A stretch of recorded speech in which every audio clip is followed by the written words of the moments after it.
The main thing to think about when you're selling your farm or part of your farm is actually preparing for the sale. Hopefully you will have had some time to think about it and you've planned for the next stage in your life or the next stage of the business. And so you'll be able to actually prepare, get things together such as your title deeds, particularly if the land is unregistered. Do you know where they are? Are they with the bank? Are they with your current solicitors? Are they kept in the family safe? And be able to produce those because they will be required for the sale. You also need to make sure that you've got your records in order as well, things like livestock movements. Have you got your subsidy files in order?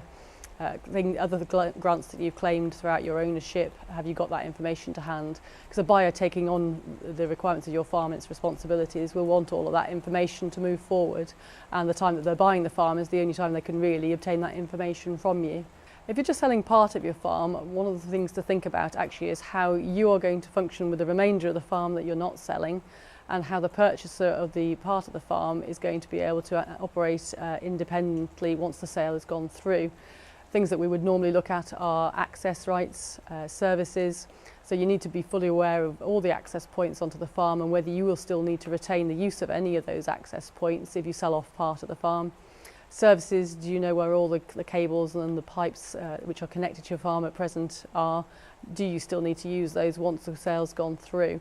It's quite difficult to think of future-proofing your farm, and that's what you need to do, particularly if you've got some buildings on the farm that might be converted in the future. Whilst it might work now, if you've actually retained a right of way, for example, for agricultural purposes only over the land that you've sold, if you decide then to convert a building later on for retail use, then you won't be able to use that right of way that you've carefully reserved on your sale. So it really is thinking about the detail of what you might want to use in future and when you don't own all of the farm.